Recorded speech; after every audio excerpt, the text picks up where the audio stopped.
We're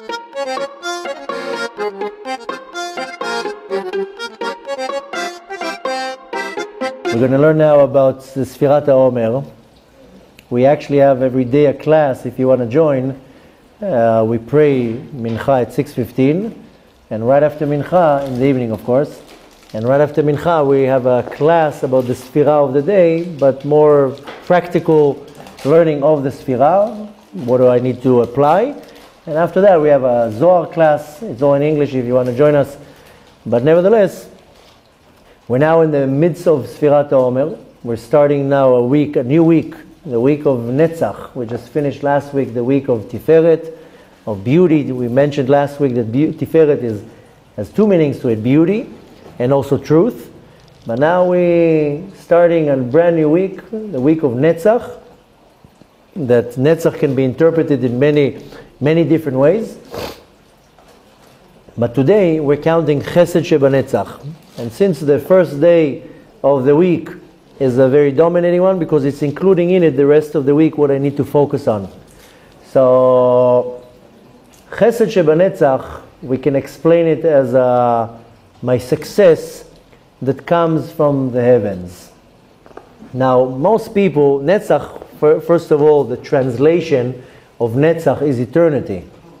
But Netzach can also be read in a different way, and it will be to win, lenatzeach. Victory, yeah? Now, most people, this is our human nature, they like to win. Take now a few kids, put them with a board game, one of them loses, the whole board game is on the floor. So most people, that's our nature, they like to win, they want to be winners. And that usually happens in games. And you know, the whole world, this is a world full of games. If we would now be able to compare our world to other worlds, I don't know if in the world of Atzilut there's games there. Our whole world is games. So on Shabbat, now it's Shabbat is summer, it's a long Shabbat. In the afternoon, my kids are like, "Wait, what are we doing? We're bored." We're bored. Let's relax. No, we're bored. So it starts coming out all the games. All the board games. When I was a little kid and they used to say board games, I thought they're called board games because it's a board and then you move on it. I didn't realize it's when you bored, you play with the game. So if you wouldn't be bored, then you wouldn't play the game. But nevertheless, this whole world is full of games. And there's always a winner in a game, and there's always a loser. That's how it works. There can be all winners. And most people like being the winners. I don't know a lot of people that like being losers. Forget about if they know how to lose, but who likes to be a loser? Everybody likes to be a winner. Not only that, we also tend to have a special like to the winner. If I cheer my team, I want my team to win. And if I cheer whatever sport it is, baseball, basketball, football, I want to cheer. I want my team to be the winner. I don't know anybody who goes to the basketball game and wishes for their team to lose. So I also love the actual winner. Now this can be with a team, but it also can be in a competition. Now there's a very popular sport in the world. I think it's the most popular sport in the world, and that's fighting. You put two men in a ring, let them kill each other. 150 million people are very happy. So, and who do you like? You like the winner. Because he made some fancy spin kick and the other guy got his teeth knocked out, and now everybody's happy because there's a winner. Now when I play, doesn't matter what right now, when I'm in this mood of the game or the competition, then I have a drive to win. Most people don't get on the field or on the court or they start a game and saying, you know what, I wish I would lose. I'm going to pull the worst moves right now. Most people, when they go already into the mode of playing or any type of competitive mode, they have a drive to win. That's our nature. And not only that, we like to see some type of a common denominator or to see greatness in a winner. If I follow a certain athlete or whatever it is, and I like seeing in that winner, I like to find some connection there. Now, going back to real life, even though life is a game, and most people live in a life like it is a game, But real life, we always look for success in life. It can be in my business, it can be in my studies, it can be in my research, whatever it is. And even in my relationships. In any time in my life, I would always look for success. And this success is my victory. And you know, even if it's something that is not like what we mentioned, a person can battle a sickness, and their victory is that their success is their victory. I won, I battled the disease, chas v'shalom, and I won. This is another way of looking at it. But nevertheless, the victory in life is my success. And of course, this is something that is coming from within. But here comes a component that most people don't really relate to, that the success comes from Hashem. It doesn't come from me. My effort, the effort comes from me. The success has nothing to do with me. I can be the best of the best in what I'm doing, and if Hashem doesn't want me to succeed, I'll fail, big time. And I can be the biggest shlemazel, and if Hashem wants me to succeed, I will succeed. So the success in everything that I do comes from HaKadosh Baruch Hu. Why? Because He's the one who gives me the power to do everything. So even if I can actually attribute to the success to myself, it's Hashem that allowed me to do it. So I can argue and say, yeah, but I did it with my development, my mind, my idea, my power.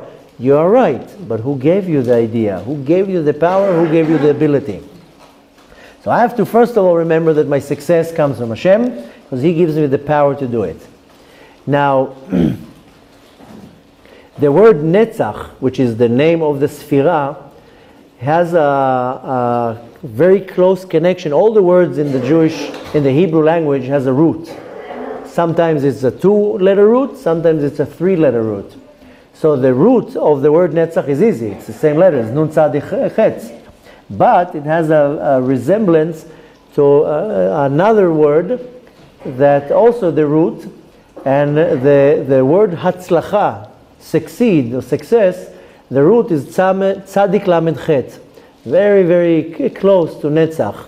So we see that the victory and the success, they share a very common root. So we have a whole week now, the week of Netzach, the week of success, the week of victory. But now we're focusing today on Chesed Sheba Netzach, the love of the Netzach. Now we mentioned already in the first week that Chesed can be kindness, but Chesed is also love. So Chesed can be interpreted as love, and when I have Chesed Sheba Netzach, it's my draw, my desire and the power that pulls me to be a winner, to be successful, and to be victorious. Now I have to have a very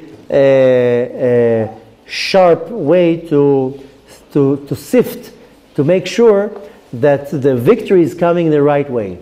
Because a lot of people, when they see they're about to lose, then they'll pull up a trick. So if it's in sports, then they'll do something. How many times the athletes, they take a supplement or some chemical or whatever, so they'll be more stronger, more faster. It can be in business. When I see I'm about to lose the business deal, I'll do some of the things that are maybe a little bit illegal.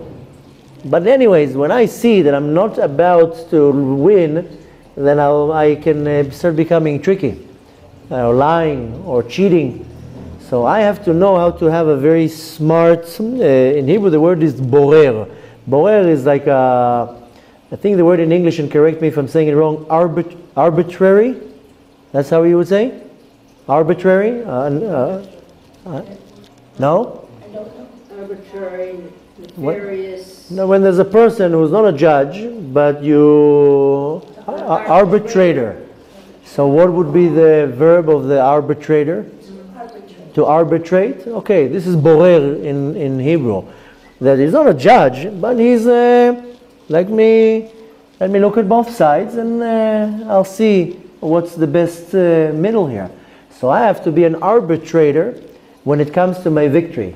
Where it's perfect, it's right, and when it's not. When I'm going a little bit off my focus, that I'm trying to do something that is not legal.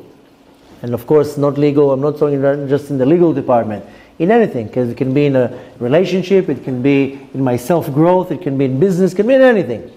But obviously, there is constantly the drive to win. And this is Chesed of Netzach. I want to be a winner. Everybody wants to be a winner. Very few people will be like, just let me, I'll come third place, I'm fine. We have a drive to be a winner. But this is where I have to be very careful that I'm not crossing a line that when I'm seeing that I'm about to lose, okay, let me see how I can rig the result. That's exactly the point that I need to focus on, is that the too much love for the victory will not overpower. Now, how do you do that? Is first I have to recognize the source of success. And the source of the success is only Hashem. If I don't recognize that the source of my success and my victory is coming from Hashem, I'm already in big trouble. Because then I think that I have the control. And whenever I'm losing already control, then right away the mind will start playing tricks. Okay, do this, do that, do that. Don't go so legal here right now. Try to bend corners. So I have to constantly understand the first step is where is my success coming from and what is the source of the victory. And it's only Hashem. I'm not the one who's successful here, it's Hashem. Sometimes you see people that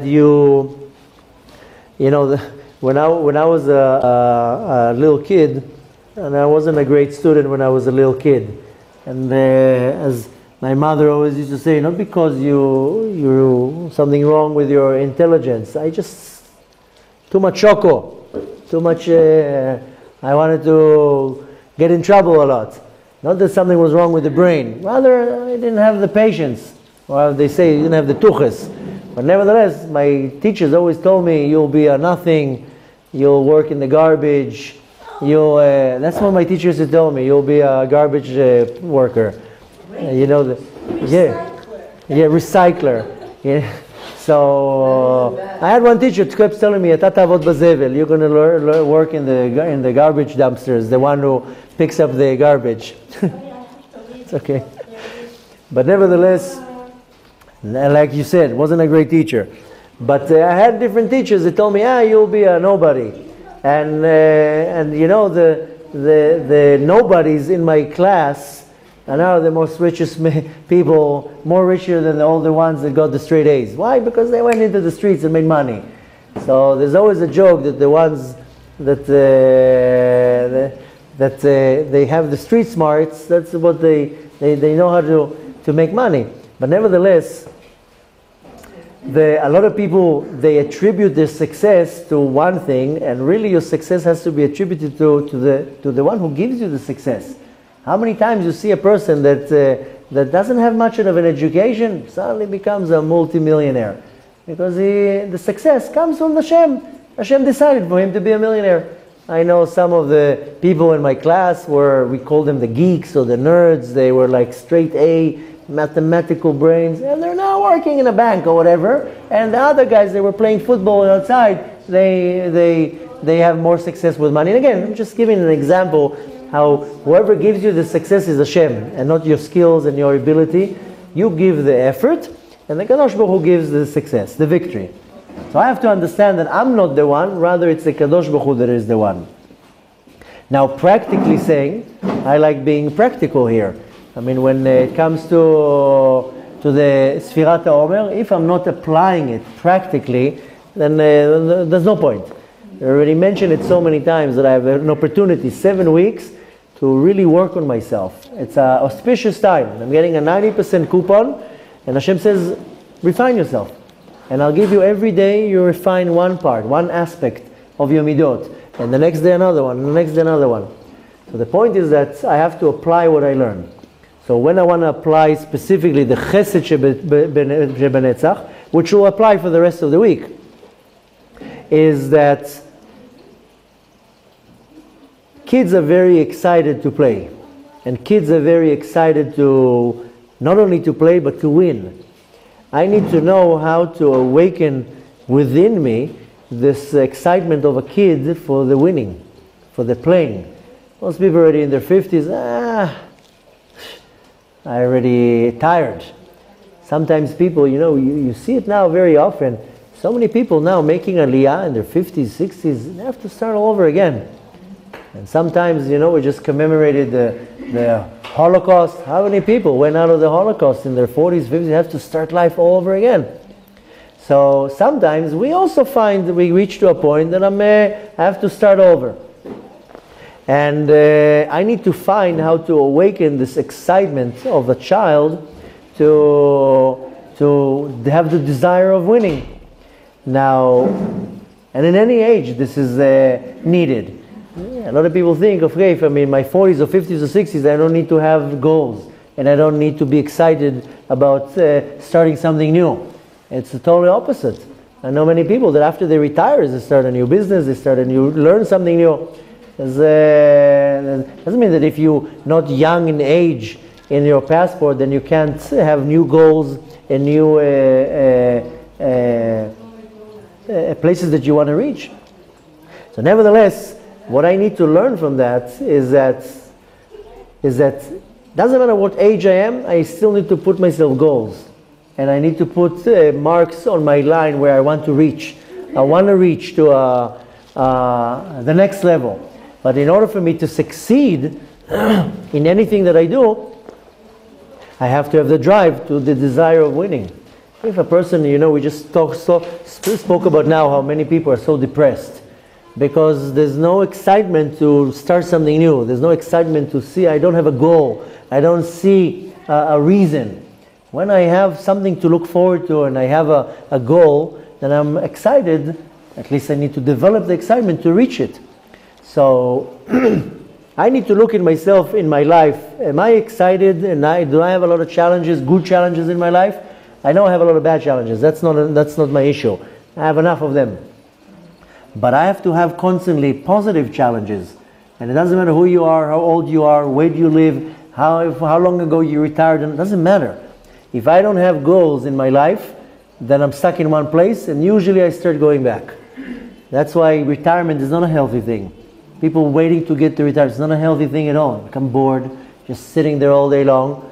My father is in his mid-70s. I'm not retiring. What am I crazy? My mind is going to start deteriorating. What am I going to do? Sit all day long and look at the beach? How am I going to work? So this is not a healthy concept to retire. Rather, constantly I have to build more goals, more destinations that I want to reach to, and then to develop the excitement to reach it. And it's very healthy. That doesn't matter who you are, where you are, what age you are, where you are in your life.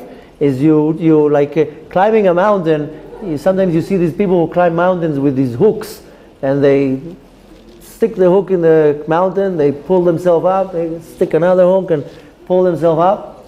So I have to take from that it's very unhealthy to be settled and happy where I am.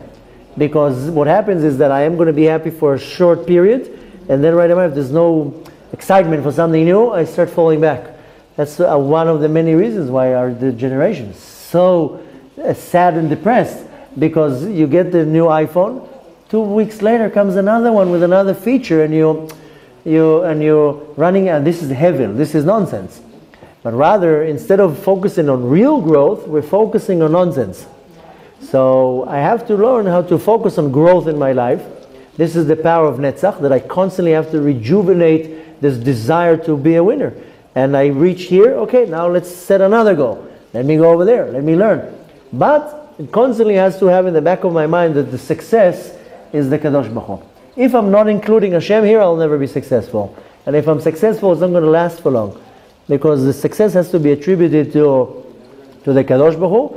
And needless to say, that I constantly have to grow and grow. And this is what I have to focus on this week, the power of growth. And not only that, I have to practically to look into my life and say, do I have goals? Do I have like 3-4 goals now in my life that I need to reach? And if not, then set a few goals. Say, okay, I'm going to set these 2-3 goals, then I start working towards it. Because when you have a goal, then it starts developing the Chesed of Netzach, the love to win. If you don't have any goals, or any intentions, or any plans, or any dreams, you're going to be sitting in the same place. And then what happens is, then you start falling back. Fall back right into she said, Karen, the antidepressants. So this is the week that we want to focus on that. Start setting yourself new goals. and with the goal, the excitement to win. And needless to say, when you remember that the Kadosh Baruch Hu is the one who gives you the victory, then he makes you successful. And you don't have to become the next Bill Gates, but you can be successful with learning a new trade, learning a new language, another topic in the Torah, whatever it is. But this is an auspicious time to do it, and needless to say, to apply it the right way. B'ezrat Hashem, the ones who put all their trust and the excitement in the Kadosh Baruch Hu makes you very successful and very victorious. And needless to say that we have to attribute all our success and the success to the Kadosh Baruch Hu, and the effort has to be attributed to us. B'ezrat Hashem, should be very successful in your new goals.